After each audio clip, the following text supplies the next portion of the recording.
दीपावली क्यों मनाई जाती है? इस बारे में कई कहानियां प्रचलित हैं। सबसे प्रसिद्ध मान्यता है कि भगवान राम के वनवास से लौटने पर अयोध्या में उनका भव्य स्वागत किया गया और खुशियों के दीप जलाए गए। तभी से यह त्योहार मनाया जाता है।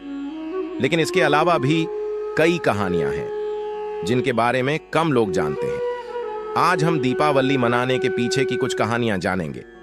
श्री राम के वनवास से लौटने की खुशी, ये वह कहानी है जो लगभग सभी भारतीय को पता है। कहा जाता है कि मंथरा की बातों में आकर कैकई ने दशरथ से राम को वनवास भेजने का वचन मांग लिया। इसके बाद श्री राम को वनवास जाना पड़ा।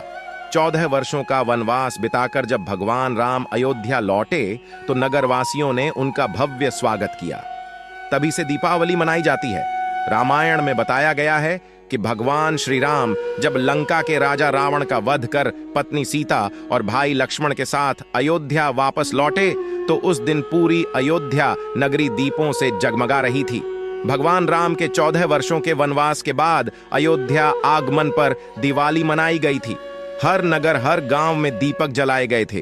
तब से दिवाली का यह पर्व अंधकार पर विजय का पर्व बन गया और हर वर्ष मनाया जाने लगा। पांडवों का अपने राज्य लौटना। महाभारत काल में कौरवों ने शकुनी मामा की मदद से शतरंज के खेल में पांडवों को हराकर छल पूर्वक उनका सब कुछ ले लिया और उन्हें राज्य छोड़कर 13 वर्ष के लिए वनवास जाना पड़ा। कार्तिक अमावस्या को 5 पांडव युधिष्ठिर, भीम, अर्जुन, नकुल और सहदेव 13 वर्ष का वनवास पूरा कर अपने राज्य लौटे। उनके लौटने की खुशी में राज्य के लोगों ने दीप जलाए। माना जाता है कि तभी से कार्तिक अमावस्या को दीपावली मनाई जाती है। मां लक्ष्मी का अवतार।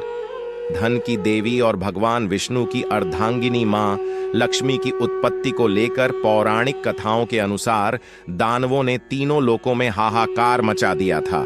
कालांतर में तीनों लोकों में दानवों का अत्याचार बढ़ने लगा और उनका तीनों लोकों में आधिपत्य हो गया। इसके चलते राजा इंद्र का सिंहासन भी छिन गया। इसके बाद घबराए देवतागण भगवान विष्णु की शरण में पहुंचे। इस पर भगवान ने उन्हें समुद्र मंथन करने की सलाह दी और समुद्र मंथन से निकलने वाले अमृत को पीने को कहा। इससे देवता अमर हो जाएंगे और वे दानवों को हराने में सफल होंगे। भगवान विष्णु के कहने पर क्षीर सागर में समुद्र मंथन किया गया। इसमें 14 रत्नों के साथ ही अमृत और विष भी निकला। समुद्र मंथन के दौरान ही मां लक्ष्मी की भी उत्पत्ति हुई थी, जिसे भगवान विष्णु द्वारा अपनी अर्धांगिनी के रूप में धारण किया गया।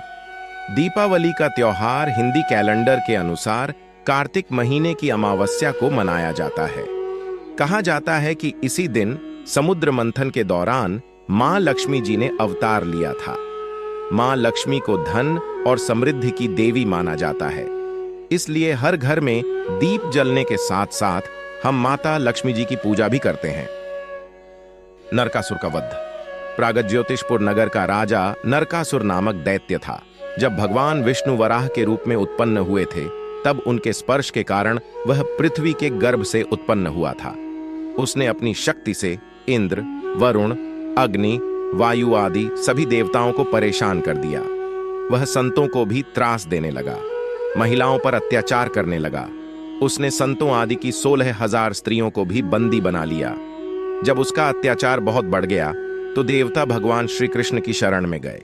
लेकिन नरकासुर को स्त्री के हाथों मरने का श्राप था, इसलिए भगवान श्री कृष्ण ने अपनी पत्नी सत्यभामा को सारथी बनाया। इंद्र की प्रार्थना स्वीकार करके श्री कृष्ण अपनी प्रिय पत्नी सत्यभामा को साथ लेकर गरुड़ पर सवार हो प्रागज्योतिषपुर पहुंचे। वहां पहुंचकर भगवान कृष्ण ने अपनी पत्नी सत्यभामा की सहायता से सबसे पहले मुरदैत्य सहित मुरकेच्छपुत्र ताम्र, अंतरिक्ष, श्रवण, विभावसु, नभश्वान और अरुण का संहार किया। मुरदैत्य के वध हो जाने का समाचार सुन नरकासुर अपने अनेक सेनापतियों और दैत्यों की सेना को साथ लेकर युद्ध के लिए निकला। नरकासुर को स्त्री के हाथों मरने का श्राप था, इसलिए भगवान श्री कृष्ण ने अपनी पत्नी सत्यभामा को सारथी बनाया और घोर युद्ध के बाद अंत में कृष्ण ने सत्यभामा की सहायता से उसका वध कर डाला। इस प्रकार श्री कृष्ण ने कार्तिक मास के कृष्ण पक्ष की चतुर्दशी को नरकासुर का वध कर देवताओं व संतों को आतंक से मुक्ति दिलाई। उसी की खुशी में दूसरे दिन अर्थात कार्तिक मास की अमावस्या को लोगों ने अपने घरों में दिए जलाए। तभी से नरक चतुर्दशी तथा दीपावली का त्योहार मनाया जाने लगा। तो ये थीं दिवाली मनाने के पीछे की कुछ दिलचस्प कहानियां। अगर आप ऐसे ही रोमांचक कहानियां सुनना चाहते हो तो वीडियो को लाइक, शेयर एंड चैनल को सब्सक्राइब जरूर करें। तो दोस्तों, जल्द ही मिलते हैं ऐसे ही रोमांचक कहानियों के साथ। धन्यवाद।